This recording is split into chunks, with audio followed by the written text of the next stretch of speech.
बिस्मिल्लाहिर्रहमानिर्रहीम। अस्सलाम वालेकुम डियर स्टूडेंट्स, उम्मीद है आप सब खैरियत से होंगे। आज एक नई वीडियो के साथ पंजाब यूनिवर्सिटी के फॉर्म डी के एडमिशन से रिलेटेड कंप्लीट इन्फॉर्मेशन आप लोगों के साथ शेयर करेंगे।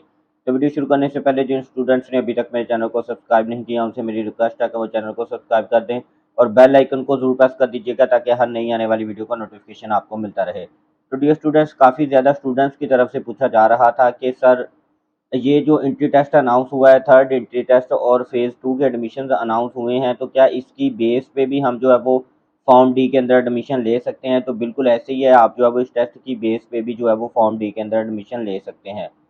इसके बाद नेक्स्ट क्वेश्चन जो स्टूडेंट्स की तरफ से पूछा जा रहा था कि सर बीएस के प्रोग्राम तो अनाउंस हो चुके हैं मगर आपने इसमें जो है वो कहीं पे फॉर्म डी का जो है वो आपने जिक्र नहीं किया। जो मैंने लास्ट वीडियो शेयर की थी पंजाब यूनिवर्सिटी के एडमिशन्स के हवाले से, तो मैंने उसमें भी जो है वो आप लोगों को बताया था कि हर साल पंजाब यूनिवर्सिटी की तरफ से जो है वो फॉर्म डी के एडमिशन की जो अनाउंसमेंट है वो अलहदा से की जाती है और बीएस के प्रोग्राम्स के लिए जो एडमिशन की अनाउंसमेंट है वो अलहदा से की जाती है। तो अभी जो है वो फॉर्म डी के एडमिशन की अनाउंसमेंट कर दी गई है। ऐसे तमाम स्टूडेंट्स जिन्होंने पहले एंट्री टेस्ट दिया हुआ है वो उस टेस्ट की बेस पे भी जो है वो अप्लाई कर सकते हैं। अगर वो उस टेस्ट में मार्क्स अपने इम्प्रूव करना चाहते हैं तो वो दोबारा भी टेस्ट दे सकते हैं। और अगर आपने जो है वो तीनों टेस्ट दिए हैं तो फिर आपके जिन तीनों टेस्ट में से जिसमें से सबसे अच्छे मार्क्स होंगे तो आप उस मार्क्स की बेस पे भी जो है वो फॉर्म डी के लिए अप्लाई कर सकते हैं। कुछ स्टूडेंट्स की तरफ से ये क्वेश्चन पूछा जा रहा था कि हमने सर पहले टेस्ट दिया हुआ है तो क्या हम तीसरा टेस्ट दे सकते हैं? तो बिल्कुल वो दे सकते हैं। और कुछ स्टूडेंट्स ये पूछ रहे थे कि हमने जो पहले टेस्ट दिया हुआ है उसमें हमारे अच्छे मार्क्स हैं, हम थर्ड नहीं देते तो क्या हम अप्लाई कर सकते हैं? बिल्कुल वो स्टूडेंट्स भी जो है वो अप्लाई कर सकते हैं। इसके बाद फॉर्म डी के लिए जिन स्टूडेंट्स ने पीयू का एंट्री टेस्ट नहीं दिया और वो आगे भी नहीं देना चाहते वो बच्चे एमटी कैट के टेस्ट की बेस पे भी जो है वो फॉर्म डी के लिए अप्लाई कर सकते हैं। मगर बीएस के बाकी प्रोग्राम्स के लिए स्टूडेंट्स को जो है वो पंजाब यूनिवर्सिटी का टेस्ट लाजमी तौर पे देना होगा। और जो इंजीनियरिंग के प्रोग्राम्स के लिए स्टूडेंट्स अप्लाई करना चाहते हैं उन्हें जो है वो जिन बच्चों ने इंजीनियरिंग का पहले टेस्ट दिया है ई कैट का उसकी बेस पे ही जो है वो अप्लाई कर सकते हैं।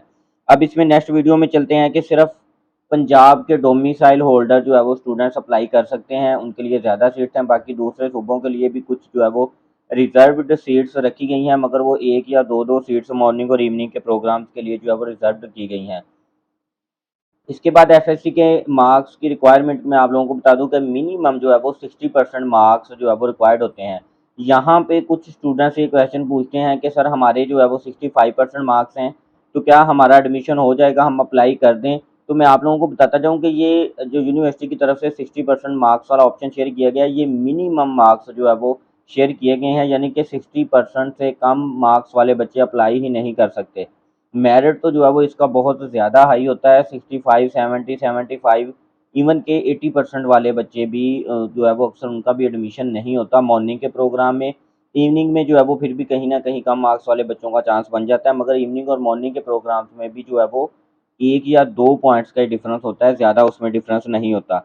₹500 एप्लीकेशन फ़ी है जो आपने ऑनलाइन अप्लाई करते वक़्त जो है वो आपने पे करनी है। और इसके बाद जिन स्टूडेंट्स ने बीएससी किया हुआ है या एडीपी किया हुआ है बॉटनी, ज़ूलॉजी, केमिस्ट्री में ये सब्जेक्ट उन्होंने उनके पढ़े हुए हैं तो वो बच्चे भी जो है वो इसमें फॉर्म डी के लिए अप्लाई कर सकते हैं। उनके लिए अलहदा से जो है वो मॉर्निंग और इवनिंग के प्रोग्राम्स में रिजर्व्ड सीट्स जो है वो रखी गई हैं। इसके बाद वेटेज के हवाले से बहुत ज़्यादा स्टूडेंट्स पूछ रहे थे, तो एमटी कैट या जो है वो पंजाब यूनिवर्सिटी का टेस्ट, दोनों में से जो आपने दिया हो जिसमें आपके बेस्ट स्कोर हों उस टेस्ट की बेस पे आप अप्लाई करेंगे और उसकी जो है वो 25% वेटेज जो है वो शामिल की जाएगी और बाकी की वेटेज जो है वो फिर एफएससी और मैट्रिक की मार्क्स की जो है वो शामिल की जाएगी। अब इसमें जो है वो बात कर लें कि मॉर्निंग के प्रोग्राम में पंजाब यूनिवर्सिटी में 118 के करीब जो है वो सीट्स हैं। इसमें जो है वो 115 सीट्स जो है वो ओपन मेरिट के लिए की हैं और ओपन मेरिट की सीट्स में से एफएससी के बच्चों के लिए मॉर्निंग में जस्ट जो है वो 99 सीट्स हैं। बाकी सीट्स जो है वो फिर तकरीबन 16 सीट्स बीएससी के बच्चों के लिए और बाकी फिर दीगर सूबों से जो बच्चे बिलोंग करते हैं उनके लिए है। जो एडमिशन ऐड आप स्क्रीन पर भी देख रहे हैं इसमें भी जो है वो ये सारी डिटेल बताई गई है रिजर्व्ड सीट्स की और यूनिवर्सिटी की वेबसाइट पे भी दी गई हैं। जो स्टूडेंट दूसरे सूबों से बिलोंग करते हैं और रिजर्व्ड सीट्स के ऊपर अप्लाई करना चाहते हैं वो सारी डिटेल पढ़ लें, उसके बाद जो है वो रिजर्व्ड सीट्स के लिए अप्लाई करें। इवनिंग में 135 सीट्स हैं और 107 सीट्स जो हैं वो एफएससी के बच्चों के लिए रिजर्व्ड की गई हैं। 8 सीट्स जो है वो बीएससी के बच्चों के लिए रिजर्व्ड की गई हैं और बाकी जो है वो फिर जो दूसरे सूबों से स्टूडेंट्स अप्लाई करेंगे उनके लिए जो है वो रिजर्व्ड की गई हैं। अब इसके बाद हम बात कर लेते हैं फ़ीस स्ट्रक्चर की। मॉर्निंग का फ़ीस स्ट्रक्चर जो है वो बिल्कुल कह लें कि सबसे कम होता है। अगर अदर यूनिवर्सिटीज़ का हम फॉर्म डी का फ़ीस स्ट्रक्चर देख लें, मॉर्निंग में जो है वो पहले सेमेस्टर में आपके एडमिशन फ़ीस या कोई दूसरे चार्जेस मिलाकर आपकी 40,500 के करीब जो है वो आपकी फ़ीस बनती है और ये एनुअली फ़ीस जो है वो आपसे चार्ज की जाती है, पर सेमेस्टर नहीं चार्ज की जाती। उसके बाद सेकंड ईयर दूसरे साल आपकी फ़ीस जो है वो 32,000 हो जाएगी और फिर तीसरे साल से आपकी जो है वो 31,000 से 32,000 के दरमियान जो है वो फ़ीस रहेगी। बिल्कुल ये जो है वो बहुत माइनर सी फ़ी है। और फिर जो स्टूडेंट्स मॉर्निंग में अप्लाई करते हैं उनको जो है वो डिफरेंट किस्म के स्कॉलरशिप्स भी उनको मिल जाते हैं और ऑलमोस्ट उनकी फिर जो है वो अगर उन्हें स्कॉलरशिप मिल जाए तो उनकी फ़ीस जो है वो फिर 100% तक भी जो है वो ऑफ हो जाती है।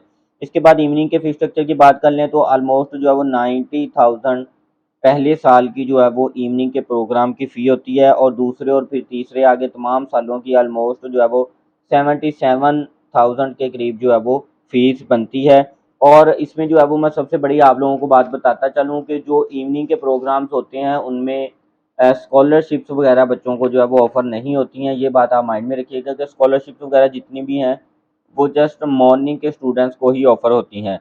इसके बाद 18 सितंबर से जो है वो ऑनलाइन अप्लाई का प्रोसेस जो है वो स्टार्ट हो जाएगा। admission.pu.edu.pk ये जो है वो वेबसाइट है, इसको आपने ओपन करके जो है वो एडमिशन के लिए आपने जो है वो अप्लाई करना है और 2 अक्टूबर आपके पास लास्ट डेट है। आपने कोशिश करनी है कि अक्टूबर के 1 अक्टूबर से भी पहले-पहले आप लोगों ने जो है वो अप्लाई कर लेना है। अब इसमें जो स्टूडेंट्स जो है वो रिज़र्व्ड सीट्स के ऊपर अप्लाई करेंगे, जस्ट उन्हीं स्टूडेंट्स के लिए इस एडमिशन ऐड में लिखा गया है कि वो अपनी कंप्लीट एप्लीकेशन, अपने डॉक्यूमेंट्स वगैरह जो है वो थ्रू कोरियर या बाय हैंड जो है वो यूनिवर्सिटी को लाज़मी तौर पर वो भिजवाएँगे और 1 अक्टूबर यानी कि 2 अक्टूबर को एडमिशन क्लोज़ होने हैं। 1 अक्टूबर तक हर सूरत जो है वो आपने ऑनलाइन अप्लाई भी कर लेना है और जो बीएससी की बेस पे कर रहे हैं या जो है वो रिज़र्व्ड सीट्स के ऊपर बच्चे अप्लाई कर रहे हैं, तो उन्होंने जो है वो लाज़मी तौर पे अपने जो है वो डॉक्यूमेंट्स भी भिजवा देने हैं।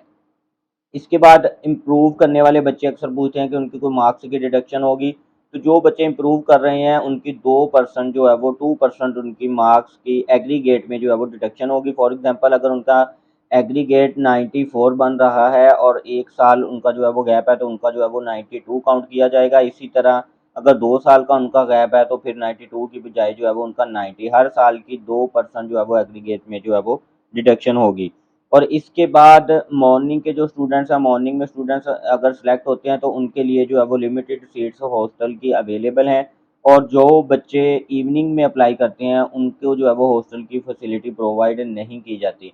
बाकी आप जो है वो स्क्रीन पर भी नंबर देख सकते हैं, यूनिवर्सिटी की तरफ से जो ऐड शेयर किया गया है उसमें भी सारी कॉन्टैक्ट्स हैं। किसी भी क्वेश्चन आपका कोई हो या किसी भी मुश्किल की सूरत में जो है वो यूनिवर्सिटी की तरफ से दिए गए कॉन्टैक्ट नंबर्स पर जो है वो आप कॉन्टैक्ट कर सकते हैं। तो डियर स्टूडेंट्स, उम्मीद करते हैं आज की वीडियो आपको पसंद आई होगी। इस तरह की मज़ीद लेटेस्ट अपडेट्स के लिए हमारे चैनल को ज़रूर सब्सक्राइब कर दीजिएगा और बेल आइकन को ज़रूर प्रेस कर दीजिएगा ताकि हर नई आने वाली वीडियो का नोटिफिकेशन आपको मिलता रहे। Thank you so much. अल्लाह हाफिज़।